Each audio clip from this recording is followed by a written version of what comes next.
Under the lights we go, night racing for the first time this season in motorsport's premier all-electric single-seater racing category. You're listening to live and exclusive radio coverage of the ABBFA Formula E World Championship here on talkSPORT 2 and the Formula E app as we get ready to go racing. As always, it's myself, Lewis McGlade. Saunders Carmichael Brown will join me in the commentary booth.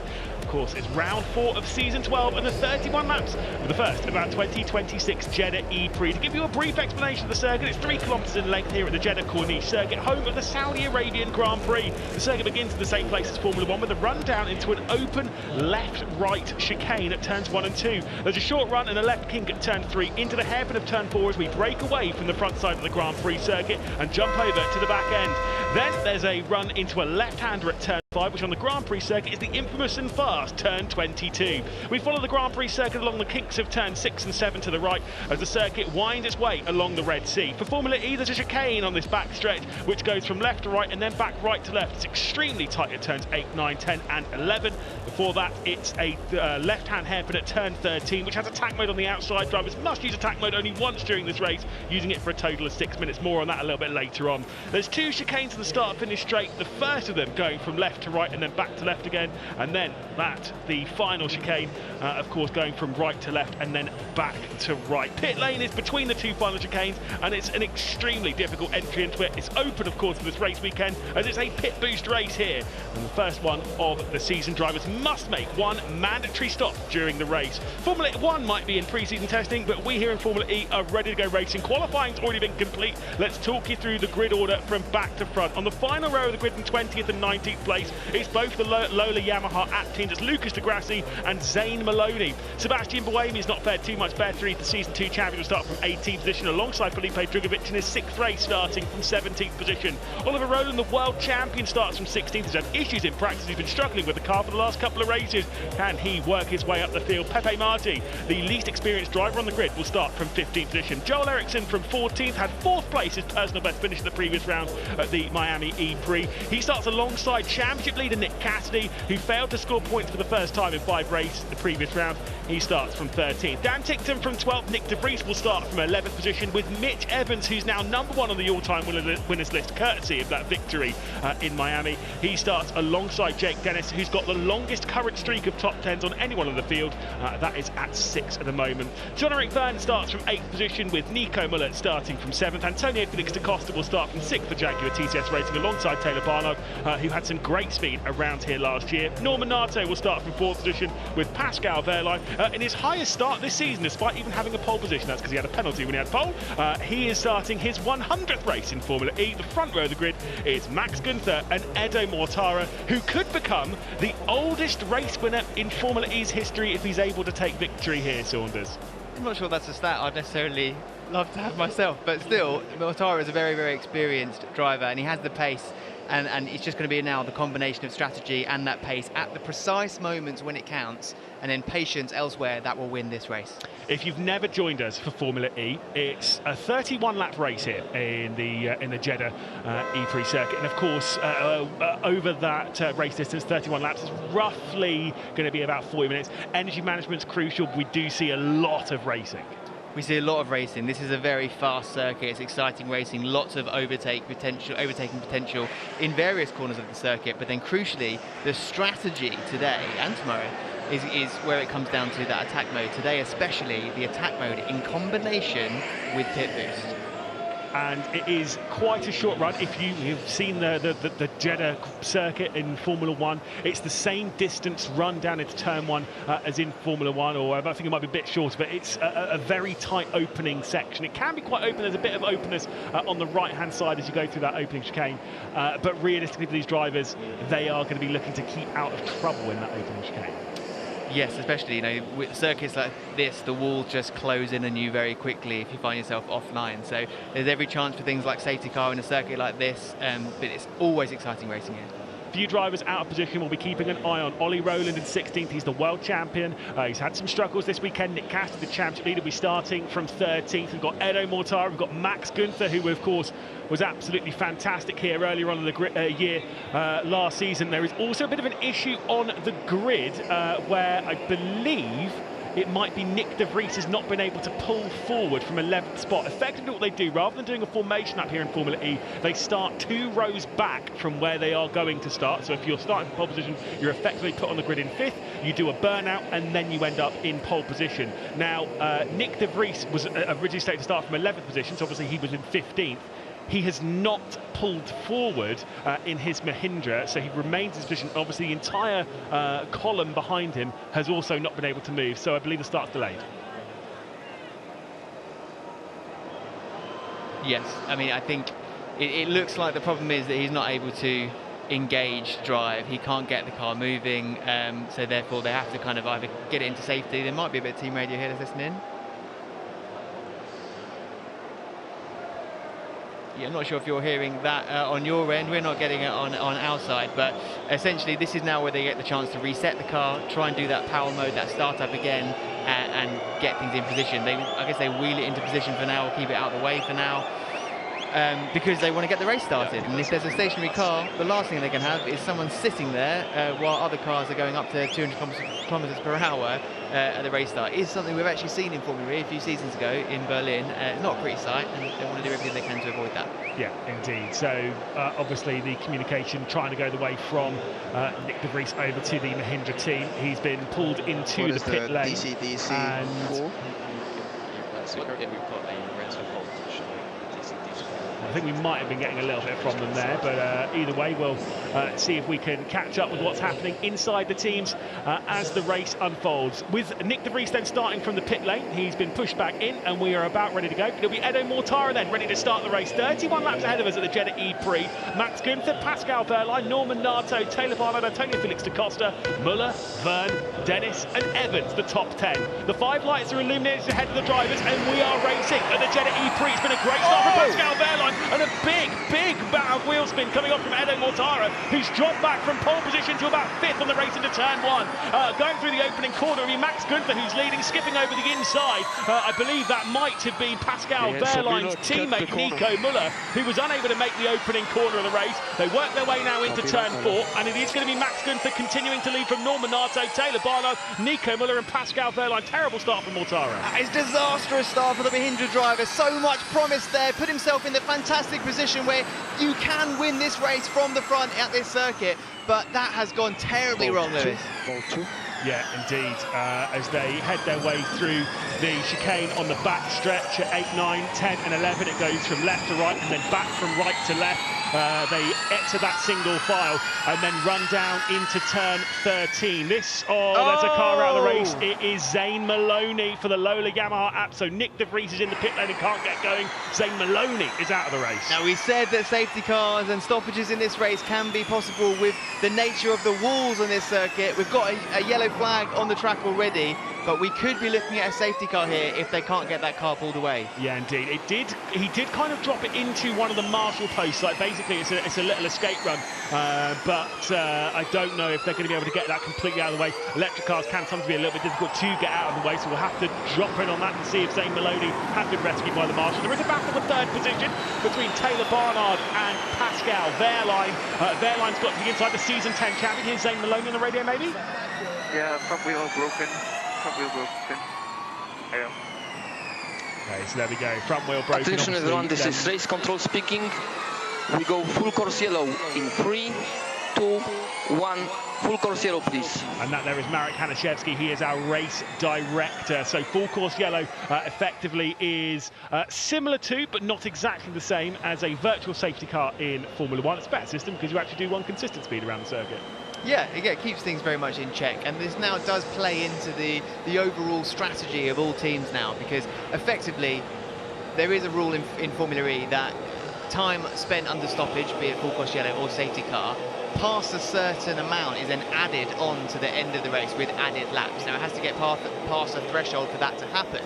So we'll see how many laps this does continue on until they get that car out of the way. But equally, all of that time, they're saving energy now. They're not running at full power, full energy use. So effectively, that does then tweak the strategy a little bit. It gives them a little bit more to use as the race goes on. we're going to try and talk through some of the bits on the race start that might have caught our attention as to what happened to Zane Maloney, but also a terrible start from Edo Mortara, an awful lot of wheel spin. Almost as if the race start, all the cars are to engage all-wheel drive, and they have 350 kilowatts of power in doing so, and it looked as though he only had drive on the rear wheel. I was just about to say the same thing. It really did seem that Mahindra was not in all-wheel drive. It was a lot of smoke, a lot of squealing, and that complete instability in the car causing problems for pretty much everyone around Mortara. That could have been a lot worse than it was. I'd say he's quite lucky to be in the race, currently in 5th position, and without any major damage on the car. He's just got very much like we've seen an onboard of what he's gone through at turn 1. There were cars everywhere. He was getting squeezed over left, right and centre. There was absolutely nowhere for him to have gone at various points, and he had a great fight back against Jake Dennis to find his way through. Zane Maloney, though, obviously he is now out of the race courtesy of some damage to the front left. He got squeezed coming down into turn 5. Car. Be aware that close to turn 7-8 we have heavy-duty machinery. Telehandler is working on the track. That is Marek Hanaszewski saying that we are going to go under safety car because we have to bring out machinery to effectively get the car out of the way of Zane Maloney. Pepe Marti was too focused on Nick Cassidy, and he was the one that cut across to the right-hand side and straight over the front left. Unfortunately, Zane Maloney causing Maloney's retirement. I think that's just a mistake on Pepe Marti. Yeah, I think it's just unlucky. I think at this point of a Formula E race, it's so bunched up, it's so competitive. You know, we're talking about cars going 3 wide into some corners here where there really barely is space for 3 cars if you put them wheel to wheel. So sometimes it feels like an inevitability in this championship, especially with the unforgiving nature of how those walls come in, as we've spoke about already.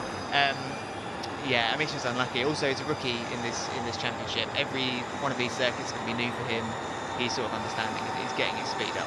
Yeah, look, this is how it is.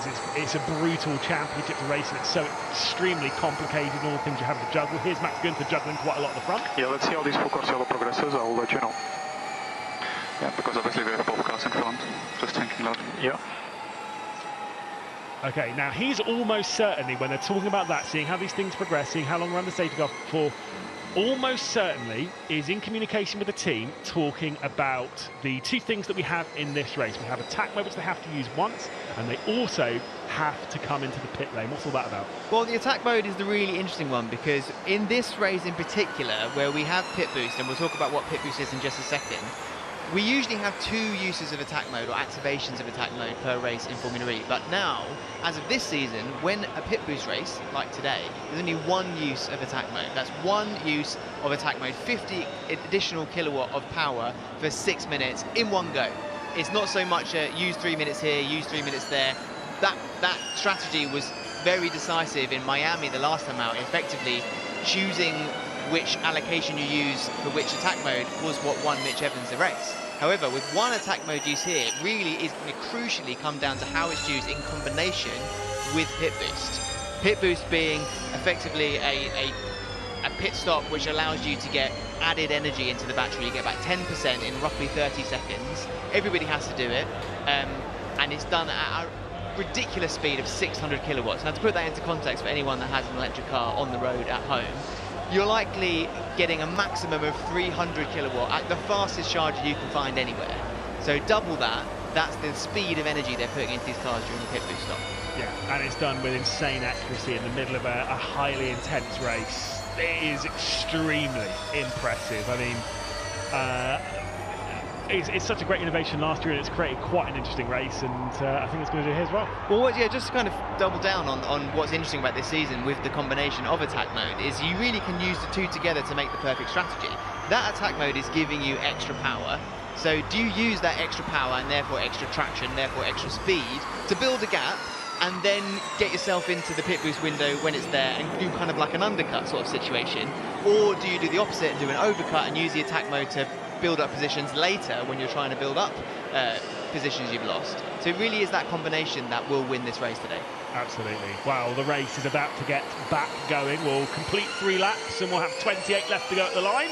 The safety car has made its way back into the pit lane. It's Max Günther leading from Norman Nato for Nissan. It is Taylor Barnard for DS Penske in third, Pascal Wehrlein for Porsche, Eden Mortara for Mahindra, and it's Muller, Dennis, Van, De Costa and Ticktum, the top 10. We're back racing here at the Jeddah E-Prix, and it is Günther leading us down into the opening corner. Norman Nato had to feel a little bit defensive because he's got Taylor Barnard directly over his rear wing. And do remember, Max Günther, Taylor Barnard, they both drive in the black and gold of DS Penske, trying to take control of this afternoon's race. And those two together in the top three, if they can continue these positions, it really does play into their hands very well when it comes to the pit boost strategy, because Taylor can potentially hold up all those behind, allow Günther to pull ahead and go into the first activation. They can't stack. You can't do that in Formula E. You can't bring both in at the same time. They have to separate them. So there's a really good chance for team strategy here. And you know why I think that's particularly exciting when it comes to DS Penske? Is it's Phil Charles in that team, who's effectively the Adrian Newey of Formula E. Also, one good thing for DS Penske in this race at the moment. Max Günther took 2 victories last year. Both of them were in pit boost races. One of them was effectively this very race here. It was the first ever pit boost race. He was able to take victory around these streets in the pit boost race last year. There's a battle for second position between Norman Nato and Pascal Wehrlein. It's Nato that is able to head off Wehrlein. Don't worry, any Taylor Barnard fans, he's only dropped to 4th. It was a big move around the outside at turn 13 for the season 10 champion to fire his way through into 3rd position. Pascal Wehrlein running in 3rd, but I think he's getting aggressive in his Porsche. He's just at the fastest lap of the race, but it's attacked for the race lead coming in from Norman Nato. He looked to the outside of the opening corner of Günther, who is now on the radio. It's clear for extra lap. You are in charge of place now. Interesting, it's clear for extra lap. Now, I think that's talking about using attack mode before pit boost, I think. We're a little bit off that, just for context. The pit window effectively opens when the batteries are between 60 and 40%. So when we start seeing energy numbers on the screen, we'll of course tell you those as we see them. And that's an indication of that pit window opening. We haven't seen any of that yet, so we'll make sure you know when we're in the window. But that, I think, Lewis, is about the attack mode use in combination with pit boost. Interesting.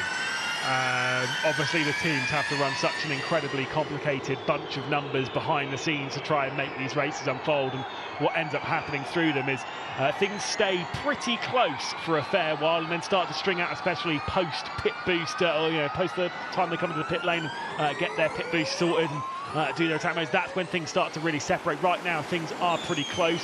No gap larger than a second over the entire field. Norman Nato is leading from Günther from Wehrlein. Then it's Pascal Wehrlein in 3rd. Taylor Barnard, Mortara, Muller and Dennis were just having a bit of a battle. Antonio Felix da Costa also involved in that. Dan Ticktum in 9th position, John-Eric Verne in 10th. Mitch Evans currently running in 11th position, just ahead of his old teammate Nick Cassidy in 12th. Ollie Rose works about the 13th position with Joel Eriksson, Buemi, Degrassi, Djugovic and Marti, the 18 cars that are currently running. Zane Maloney out of the race, as is Nick De Vries. Things calm though, relatively speaking, across the top group here at Jeddah, and that's not unexpected at this point in the race, where all the teams are trying to hit their energy numbers. It's almost like it's the weirdest part of the race, where you want to save all your energy, but you also kind of want to use it so that you've got your pit boost open at a point where you want to use it. If that's your strategy, if that's your strategy to go early, it might be your strategy that you want to do the overcut and you want to leave it later. And you allow everyone to do their pit boost first, and then in that time you maybe then use your attack mode to build up that lead that you will have, that net lead. So when it comes around to you doing enough, you've built enough of a gap that they don't overtake you when you do your pit boost. So that's one of the strategies. The other being the undercut, which we've mentioned already. The third being what I like to call the gamble, and that is effectively waiting to see what happens out on track. If there's another safety car and you enter this prime opportunity of effectively getting a free pit boost stop. Do remember that at Tokyo last year, Stoffel Vandoorne basically burnt through so much energy in the opening portion of the race, came into the pit lane before anyone else, came out of the pit lane, then there was a safety car, so he was dropped up to the rear end of the field, and then everyone else still had their pit boost to do. So he was the net race leader and then went on to have one of the largest winning margins in Formula E history. It was absolutely ridiculous. And it's just how it works.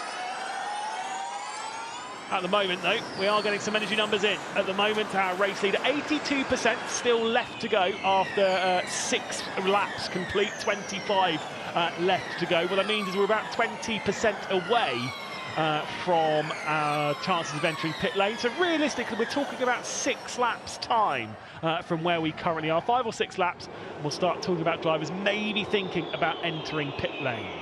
Yeah, there's no one just looking at numbers and timings. It doesn't seem to be like anybody is where it seems pretty much down the grid. Everyone is where you'd expect them to be based on the number of laps we've done, which in one mind could mean that they're all biding their time to see what their competitors do. It might mean that the early use is the preferred strategy, but not everybody can do it because you can't undercut if everybody comes in. Right, yeah, exactly.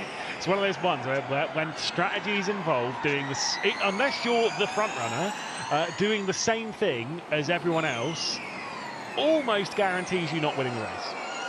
I think, yeah, I agree. You've got to spice it up, do something different. And that's one thing I think DS Penske are really strong about, and in particular, Max Günther, because that's what they did really effectively last season, is they were really using that attack mode in combination with pit boost, kind of more than anyone else did. It was very new at this stage. I think Jeddah was the first time we used pit boost last season, and they just got up to speed with that really, really quickly. Everyone's had a season of it now to understand that it is crucial how you do that together.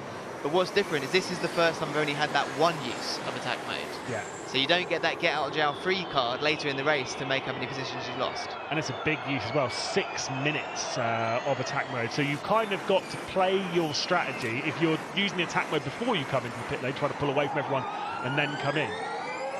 You've then got to basically gamble that you're going to have 6 clear minutes on the circuit of full pushing and then come into the pit lane. It's tricky to juggle, and that's what's so fascinating about it. It is, and that's exactly what we're saying at the start. You know, this race win comes down to the combination of strategy and good pace, but not just general good pace. It's pace at the precise moments you need it, and patience at the rest. Man, how am I similar? I've done so much more saving. W's trying to close the gap to purple sector 1 as well. That is Jake Dennis, the Andretti driver, currently running in 7th position. Of course, the first champion in this, technically this generation of cars. Of course, we're in Gen 3 Evo at the moment, but the first season of Gen 3, a couple of seasons ago in Season 9, he was crowned world champion, saying, I'm saving more than everyone else, basically. I've got the same energy as them, clearly getting a little bit flustered and frustrated in this Saudi Arabian night as they head down into turn 13. Norman Narto's starting to pull away a little bit. He's got a gap of more than a second. I wonder what's going through his mind at the moment. I mean, if he is trying to pull away, you would expect him to come into attack mode, you know, around about the 10 to 12 lap mark, and then as soon as that's run out, go straight into pit boost. It'll be interesting to see if that is how it unfolds, or whether they've got something else in mind. But all he's doing now is just using energy. So there is an argument to say that maybe he does stay out, gets that extra 10% when he needs it at the end of the race. Unless they're trying to make him a bit of a pace setter to try and speed the field up and maybe help Ollie Rowland somehow. They could be playing, 4D chess or something like that. You know, there's a lot of things at play here. Of course, Ollie Rowland being his teammate down in 13th position, trying to work its way forward this afternoon. The gap, 1.1 seconds. We have completed 9 laps of the Jeddah E-Prix. We've got 22 left to go. At the moment, it's Norman Narto who leads by 1.2 seconds. Here's Pascal Wehrlein. Yeah, we are down on energy to system car, just to confirm, minus 0.6. Yes, I know. Seems as though Jake Dennis might not be the only one getting frustrated this evening, though. That was Pascal Wehrlein, a little bit down on his teammate Nico Muller, who runs only 3 positions behind. But clearly he does know. I think he does know, and it is worth saying that they do get that information on the wheel. Now, you can't expect them to see that necessarily when they're racing at near 200 kilometers per hour, but they do have that plus minus on the wheel, so he's looking at that. He's getting these beeps in his ear, effectively, which are in correlation to the energy saving that he's required to do. Effectively, when the beep hits, he has to lift off and coast, and that's how it works going into corners. So he's aware of it, but it's not something you want to hear. Basically, like, do your job better is kind of what his team is saying to him there. Is that plus minus, though, to like a competitor? Competitor, or is it a strategy delta to where, like? Well, I mean, effectively kind of both, because the strategy will be based on what they've set, and it's constantly being tweaked throughout the race by the very intelligent software that they have based on the competitors around them. It's not not a little bit more complicated than my spreadsheet ahead of me, I think. That's where I'll lean towards. Either way, I've got to say the gap to the race lead has actually come down. So we've got up to 1.2, it's come down now to 6/10. The current order with 10 laps complete, Norman Nato is leading from Max Günther, half a second between the two of them. Pascal Wehrlein, we've just heard from in third position. Taylor Barnard runs from fourth. The young Briton still looking for his first victory in Formula E. Edo Mortara, leading to become the oldest winner in Formula E, runs in fifth position with Nico Muller, Jake Dennis, Antonio Felix da Costa, Dan Tickton, John-Eric Verne for Citroën runs in 10th. Then it's Mitch Evans. Championship leader Nick Cassidy sits in 12th position with Ollie Rowland, Joel Eriksson, Sebastian Buemi, Lucas de Grassi, Pepe Marti and Felipe Drugovic, the 18 cars. A reminder, if you are just joining us here at this point, you are listening to round 4 of the ABFA Formula E World Championship on talkSPORT 2. Zane Maloney, Nick De Vries, they have both retired from this race. We continue to race though under the lights with 20 laps left to go. I'm thinking now, with 11 laps gone into lap 12, we should start to see that first inkling of strategy when it comes to pit boost and attack mode. I think in the next few laps we should see some uses of attack mode, which would maybe suggest that as soon as that's out, pit boost will come in. Equally, we might see people come into pit boost using that attack mode later with the extra energy. Race control deciding to take a step in, but not with a penalty, more with a warning. A black and white flag has just been shown. That is a warning for Max Günther for moving under braking. So clearly the reports come in from the Porsche team of Pascal Wehrlein, who sits behind Max Günther, the two Germans that are in quite the fight for second spot this afternoon at the moment. And clearly Porsche not happy with what they've seen from the DS Penske driver. And that warning, just it's not a penalty, but it just means that if you do it again, it will be a penalty. So he's got to be careful on more egregious defence. Does Max Günther cannot put a foot wrong in that department for the rest of the afternoon. Once again, I did see that Norman Nato was pulling away a little bit, and then it all closes back up. It's just how it chops and changes. Here's Jean-Eric Verne. So pit window in 4 laps, and we have 2% SOC more than the leaders and 0.5% less than the guys around. That there being the race engineer of Jean-Eric Verne, who currently runs in 11th position. So they're expecting to come to the pit lane in 4. They're expecting the pit window to open in 4 laps rather than them coming in. Because I would suspect if they were planning on coming in, they might already be talking about attack mode more so than in pit lane. Yeah, precisely. I think that is the earliest opportunity they can possibly come in, and I think they want to know where they are with energy at that moment in relation to their competitors. You know, we just heard there on the radio Jean-Eric Verne's team saying he had 2% more on his competitors around him, which might impact how early they bring him in.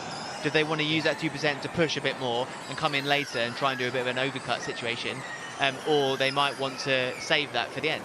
But do remember, if he's 2% more up on energy, that means that his pit window will open later than everyone else's, potentially even by half a lap, or maybe even, you know, depends on where you are on the circuit. It could be that lap, and that can be a little bit problematic when it comes to your strategy running. That you might want to come into the pit lane, so that then you can come out of the pit lane, then go into attack mode, so that you can use that energy. But because you can't come into the pit lane when everyone else can, maybe you're forced into an overcut because of it. I mean, 2% is a huge amount in Formula E, so my gut instinct would be that if the energy management has been that good that it's 2% up, I'd be very surprised if they didn't go into this race with a late strategy. They're already planning on going in later. Absolutely. Well, we are on the 14th lap. We've completed 13:18 to go. The race order remains as it was earlier. A few looks coming in from various drivers on the grid. Pascal Wehrlein continues to look to the outside of Max Günther, but is unable to find an opportunity. But the tension is building in the pit lane. Teams are looking around. The Envision team, of course, that are there for Joel Eriksson and Sebastian Buemi. They've been out of their garages looking around in the pit lane, seeing what other teams are doing. Nissan also doing the same thing. Of course, the team of Ollie Rowland and Norman Nato. And whilst all that's going on, Pascal Wehrlein's just relatively easily been able to find his way past Max Günther with a look to the outside at 9 and 10. Don't think Günther was really fighting that too hard. No one's fighting too hard for positions at the moment. It's all about those numbers. I think we're going to have a very busy pit lane as soon as that window opens.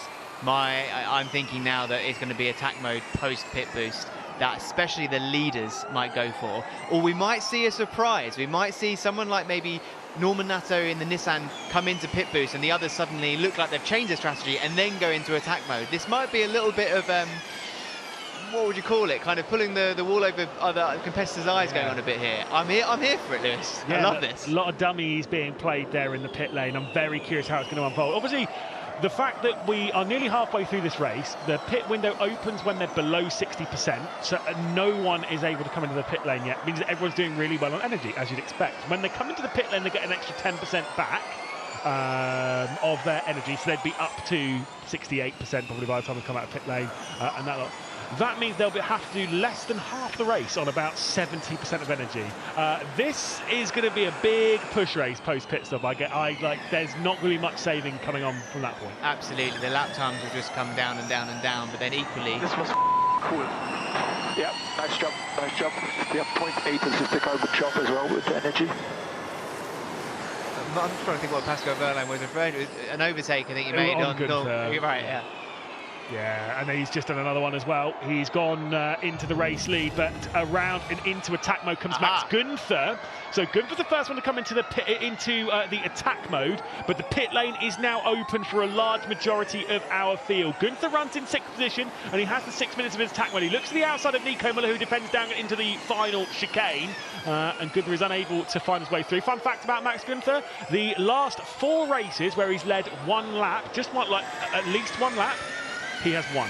And he's obviously led a lap this afternoon. He could make that 5 from 5 on that stat. He is very good at leading. I mean, lights the flag victories is things he's had. As we start to see now, the pit lane is open and we have the Nissan and Envision Racing in there. We've got Oliver Rowland and Joel Eriksson both in the pit lane getting that extra boost now. They are at the back of the pack, so they're hoping a opposite strategy to those at the front could pay dividends at the end.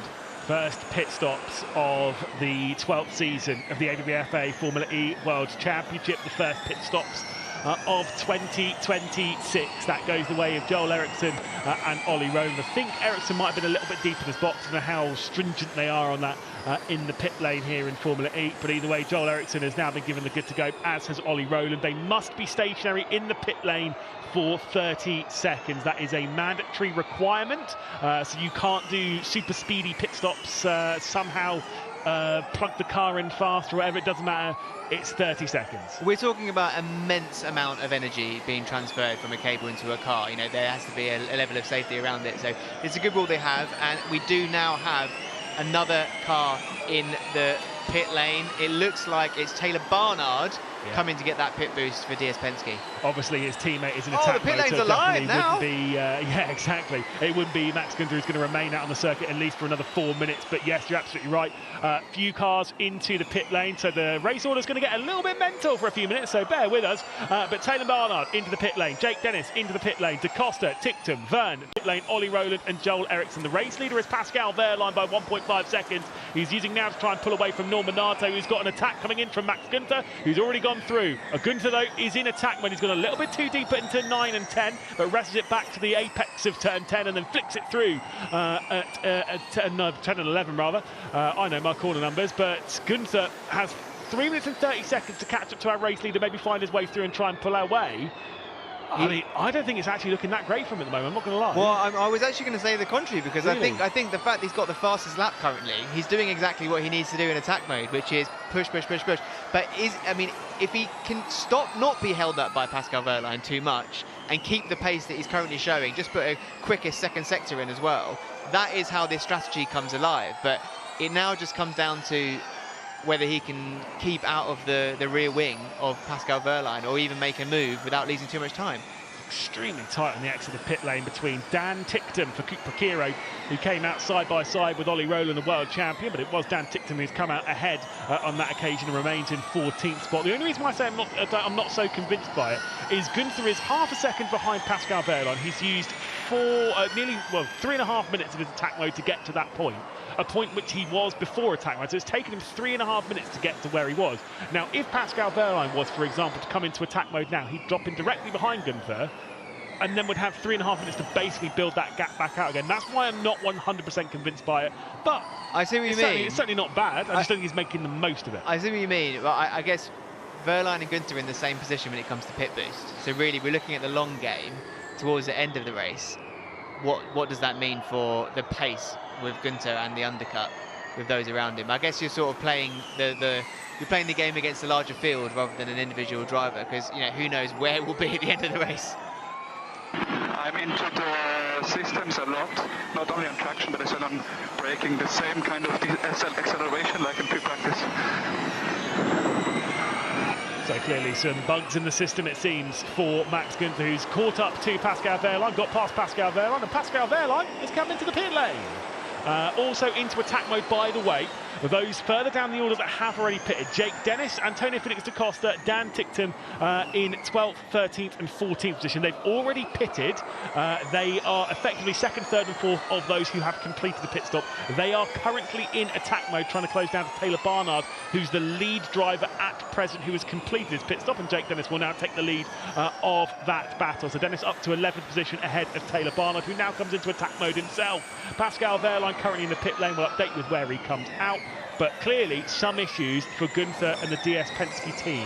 Yeah, that's not what you want to hear, do you, if you're DS Penske, all the work you've done so far. But just looking at pit boost strategies now, with those that did the early pit boost and now use the attack mode straight after to kind of make up that time they lost in the pit lane, it's going to be interesting to see whether the undercut does work versus the overcut here, because the argument being that when you get to the end of the race, if you've done it early, you've had that extra 10%, but you're using it in that sort of mid to final stage of the race, and then you go back into the having to save at the end when everyone's pushing. Whereas if you are Günther and you do come in 20 seconds when this attack mode runs out, or you leave it a little bit later, that extra 10% goes a lot further later into the race. So that maybe counteracts the point of other people might have attack mode left at the end of the race, but if they haven't got the energy to use it, it sort of doesn't work. Into the pit lane comes Max Günther. Along with him, there was another driver, Norman Nato, Nico Muller, also into the pit lane. So Mitch Evans is now currently your race leader. We've completed 19 laps. We have 12 left to go. Unfortunately for Joel Eriksson fans, he will not be scoring points this afternoon. He's just received a drive-through penalty for a pit boost infraction when it comes to the state of charge. Not 100% sure as to how that what's gone wrong there, but clearly there has been an issue with when they've charged the car, whether they've made a mistake on procedure, and he's got a drive-through penalty. I think he called it. I think it was where he was in his box, in his pit box. Pushed a bit too far forward. You've got eyes like a hawk, Lewis. Yeah, get me in race control. I'll get Marek Hanaszewski out of there. I'll jump in. It's fine. Don't worry about it, boys. I've got it for this weekend. Either way, we've got 4 cars that are yet to stop this afternoon. It is Evans, Cassidy, Marty and Drugovic. So 2 experienced drivers and 2 relative rookies that remain out on the circuit. And coming out of the circuit, out of pit lane, Pascal Wehrlein behind. It was Max Günther getting out ahead, rather, of Pascal Wehrlein. So Wehrlein behind, but Wehrlein has 5 minutes left to go of attack mode. Like I was saying earlier, Günther using that attack mode to try and get through into the race lead.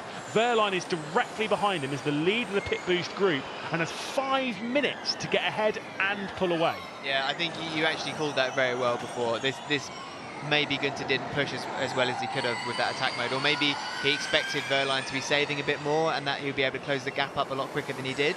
But yeah, I think Günther's he's already had the move made. Wehrlein's now ahead with 4 minutes and 40 seconds left of attack mode. You expect him now to be pushing ahead. He has got 1 lap less of that extra energy though. Yeah. So that might be the difference come the end of the race. But 6 minutes is a long time for all that extra power and all-wheel drive. But this is one of those ones, it's the thing that we always say when it comes to attack mode through the regular parts of the season when we don't have pit boost and all that such. Just because you're in attack mode doesn't mean you get any extra energy to be in it. You still have to take that out of your current allotment of energy. It's not as if you get 110% and that 10% is only used with none of that. If I have 50% and you have 50%, but you can use attack mode and I can't, you still have to get to the end of the race on that 50%. It's still very difficult. So Pascal Wehrlein still has to run the numbers, still has to play the cards. Unfortunately for Günther, though, he's been dropped down into 4th position. It is Wehrlein, it is Dennis, it is da Costa, then Günther. Battles happening behind, though, between Nico Muller and Mitch Evans. 9th and 10th position they're fighting for. Mitch Evans has not run his attack mode yet, currently sits in 9th position, and of course is #1 on the all-time winners list after that win in Miami. I think once these attack modes run out and we're now with that 10 laps left or so, just coming up to 10 laps left, I think we could see some real flat-out racing here, because there's not going to be attack mode to use, there's not going to be pit boost to use, and it's purely going to be, if you got your strategy right, are you in a position to fight, and how much can you bring to that fight?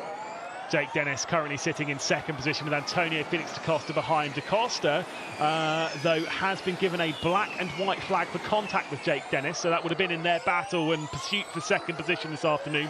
So a little bit of a warning thrown towards the driver in the Jaguar TCS Racing team. Jake Dennis is now going to defend down into the opening corner for Andretti and holds on to second position. Dan Tickton, by the way, great driver at the moment, started this race in 12th position, now runs in 4th for the Cupra Kiro team. He's found his way past Gunter, as did Taylor Barnard, and Tickton and Barnard might battle for 4th. However, their attack mode is about to come to a close for Dennis, Da Costa and Tickton.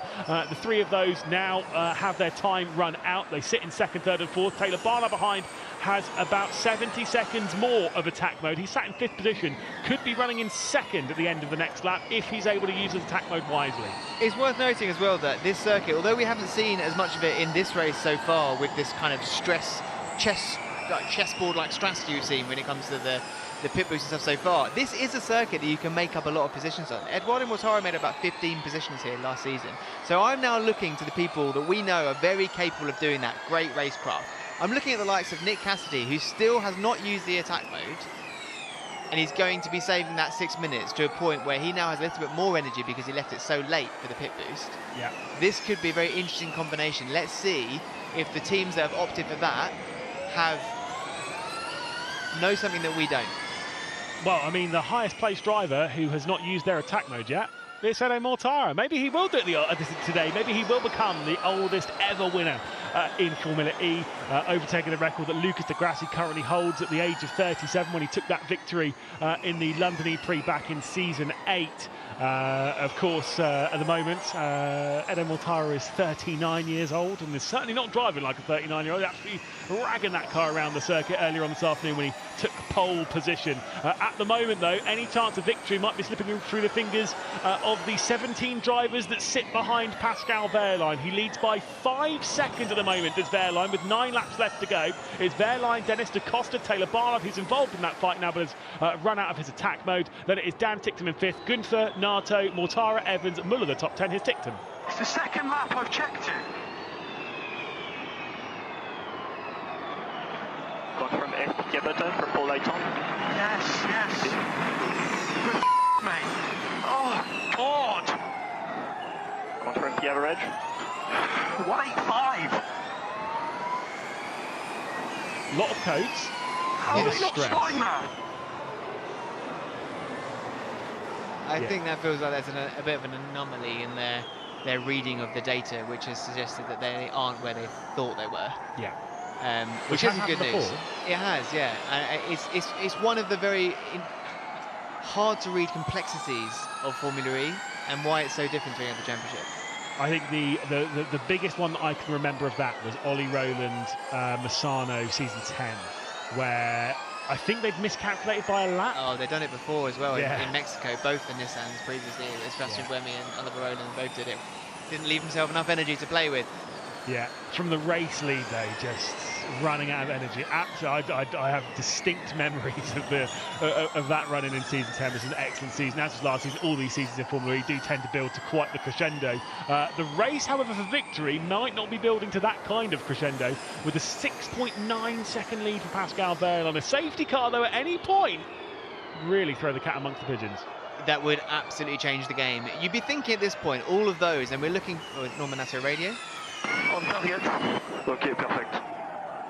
Okay, the opposite for Nissan and Norman Nato. They're very much on target and not effectively a lap or two down energy-wise is what I think Dan Tickton was talking about. He's going to have to save like he's never saved before for the rest of this race, potentially to match the others.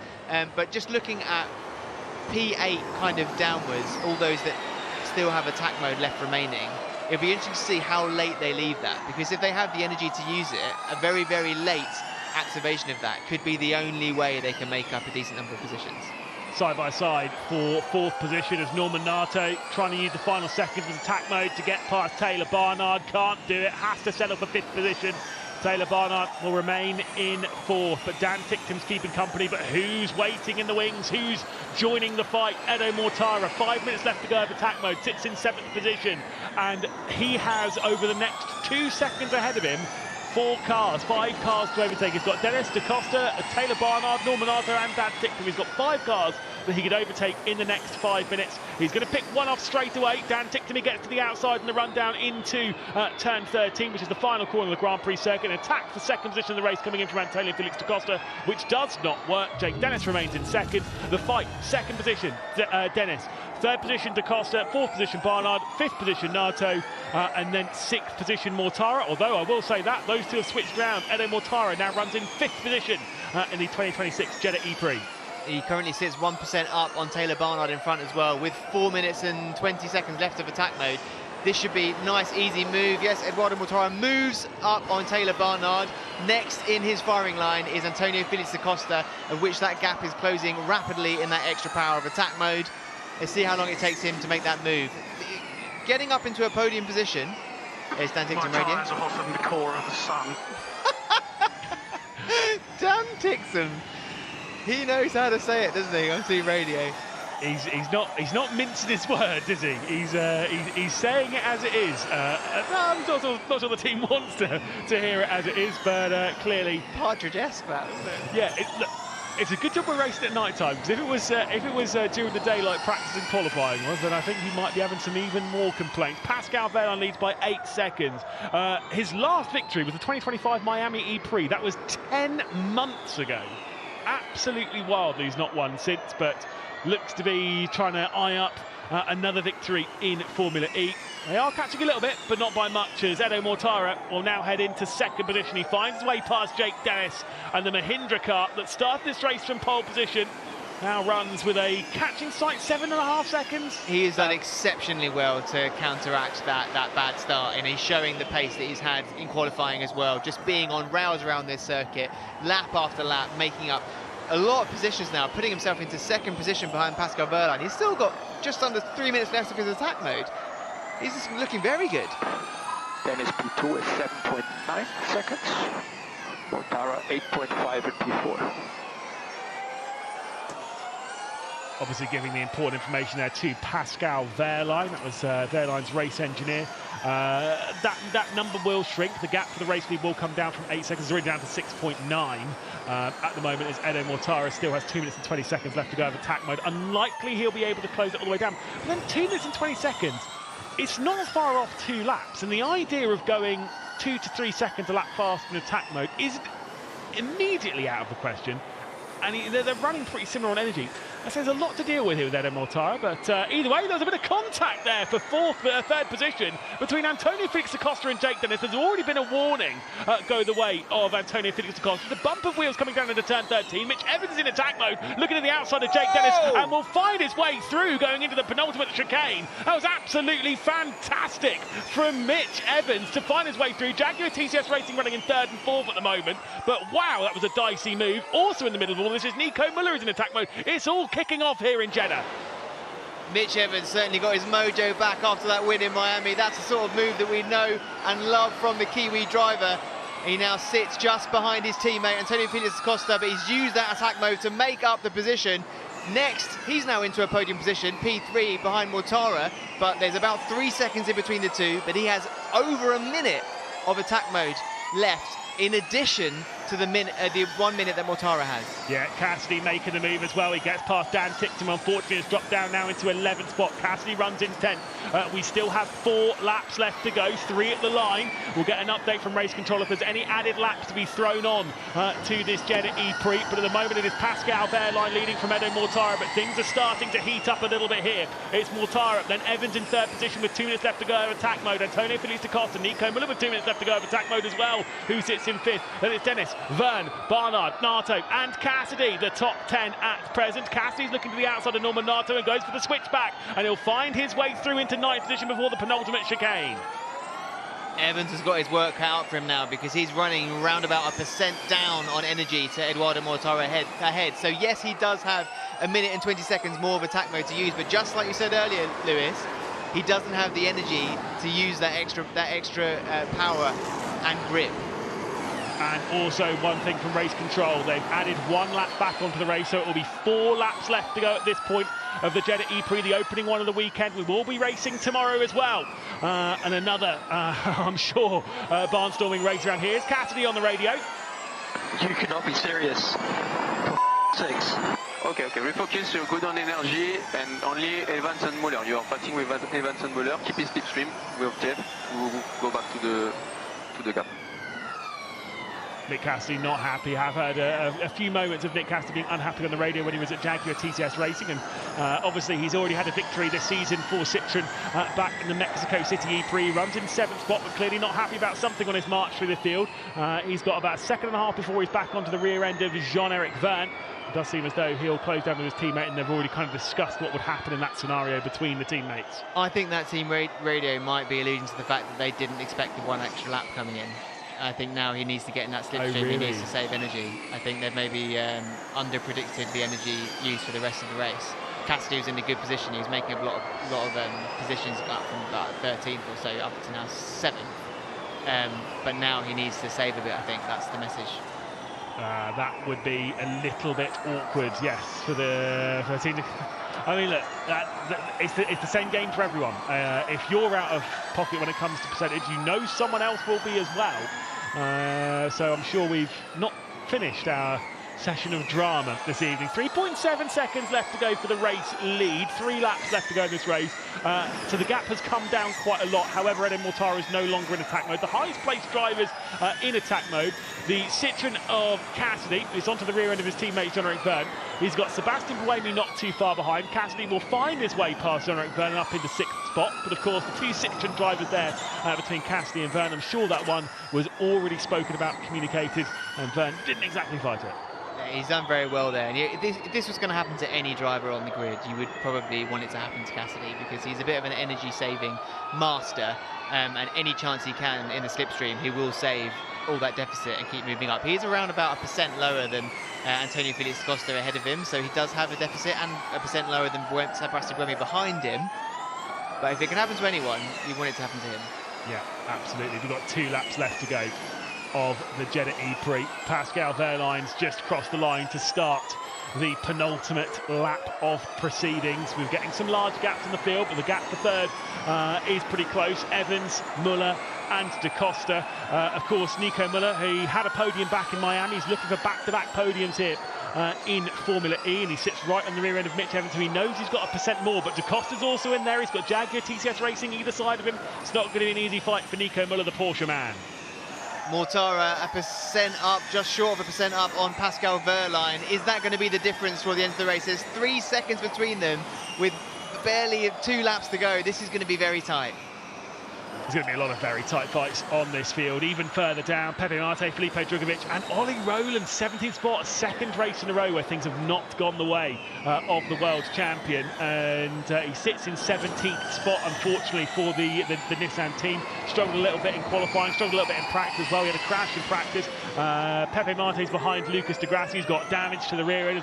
Had a little bit of a tap on the rear end very clearly at some point during this race. He's only got 1 more lap to go through.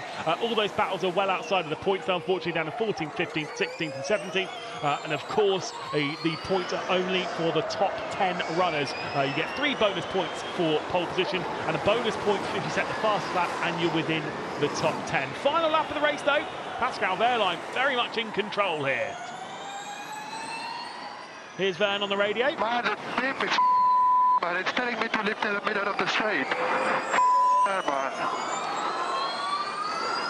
How can I race with this?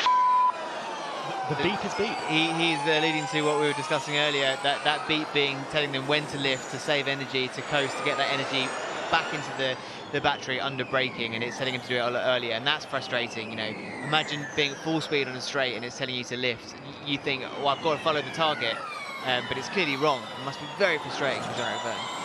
Something that might also be frustrating. Eden Mortara, it's going to be the 2nd time he's going to finish runner-up this season. It's been a great drive from him but he's not going to become the oldest winner in Formula E just yet. There is a battle further behind, though, between Muller and Evans. I mean, they're running very tight on energy. We're getting some red numbers popping onto our screen. That's how close they're getting when it comes to energy. Norman Nato in 11th position. I think he's almost basically done.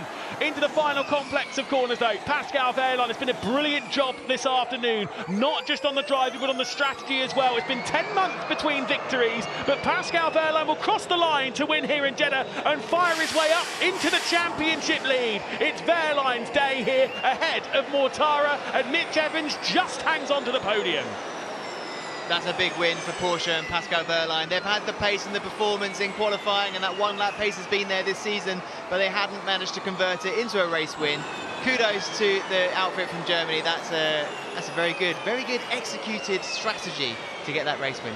Yeah, again, they just played their cards perfectly, and strategically, it was just brilliant. Like I said, Nico Müller, when Max Günther came into his attack, where I thought maybe it was good, but he was already marred in the mid-pack.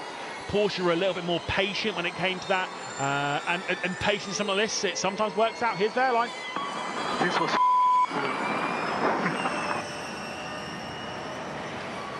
That's it. That's all he has to say about that. He's added 9 victories now in Formula E. That's all he's got to say about that. I mean, he's really that bothered. Terminator-esque, wasn't it? Yeah. Oh, here we go again. Let's see if he can prove it. No, okay, no, that's all we're getting, Lewis. We are getting a note that he's going to be saying some more, but no. Maybe they'll just leave the radio open if he starts talking. We'll let you know. But at present, he's just cooling down in what has been a brilliant drive. Obviously, that will beat him into the championship lead.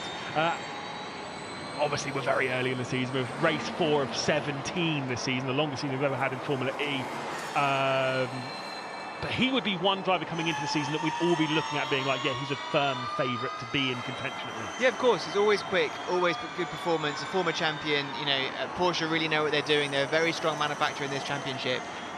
So yes, you would always have a level of expectation on Pascal Wehrlein. We have to remind ourselves, though, that it's 24 hours until they do this again without pit boost and with 2 attack modes, back to the kind of more traditional Formula E racing that we have. So they now need to dig deep and not rest on their laurels. Just because they won today does not mean it's a given win tomorrow. Yeah, of course, as much as it is. We just can't get like that first place. But I think that it was well executed from everyone to be honest. After that start, that was pretty damn good. So that's, yeah. Very much so. It's like a mega wheel spin. Anyway, well, good job, Tom. Yeah. After that start, to get that result, very easily could have left this round with no points. Yeah, they've done exceptionally well, and they have to remember where they were, a year ago. They were really not in a good position. They were really battling just for good performance and even just to be in the mix until about halfway through last season, and then eventually they started getting better performances coming in. They got that podium. So to be up there again on the podium after that race start, credit to them, and they can take a lot of that confidence, especially when it comes to the 1 lap pace. The one thing that is very relevant going into tomorrow, when it comes to qualifying, is that they were the fastest. Yeah, and look, it's the same circuit tomorrow, probably similar conditions. Saudi Arabia, generally, at least my experience, it's pretty stable when it comes to the conditions, so you can kind of expect it to be very similar. Maybe a bit more wind, maybe a bit less, who knows, but temperature-wise, generally in the same category. For Pascal Wehrlein, though, he'll want very much a repeat of today. His 100th race in Formula E ends in victory, and a 10th-month wait to return to the top step of the podium is over for the Porsche driver. Becomes our 4th different winner of the season. Eddie Mortara's not won for 3.5 years, though. It's 3 years, 5 months, 30 days. So 3.5 years, pretty much on the dot. Valentine's Day tomorrow, yeah, maybe it's quite a romantic sentiment. Maybe it will be, I don't know. I mean, we have to remember tomorrow is a very different race. Like, you almost can't take much from today at all outside of pace. The strategy is completely different. We could see a completely different order tomorrow, but if Eduardo Mortara and Mahindra can get themselves up there in the mix like they did today, there's a very good chance they could back up today's podium with another one, if not better, in the race win. Yeah, you're absolutely right. We'll get 2 attack modes tomorrow, no pit boost, and a whole lot of racing. Normally with those races, especially around here, we're expecting it to be a little bit tighter when it comes to the field, a little bit more energy management than what we've had today. A very different style of racing. Some drivers rise to the fore in that, and this is the thing, when you've had a bad day, Nick de Vries didn't even get out onto the track. Ollie Rowland finished down in 17th position. We heard the frustrations from your Jean-Eric Vergnes out there on the circuit, and your Dan Ticktum's. Well, this is the perfect time. They get to come back tomorrow and do the same thing again. Absolutely, absolutely. And yeah, especially when it comes to qualifying, I think there's a lot of lessons that those that were unlucky or those that maybe didn't execute in the best way they could, they can capitalise, they can bounce back from that, put in good laps tomorrow, get themselves in a good place for this race start tomorrow, where, you know, it's, like I said, it's very different. It's a very different style of racing. It's much more flat out and much more, yeah, like you said, energy management that we're used to Formula E. It's exciting, and that's why I love these double headers, because you get almost two very different sorts of formats across 2 days.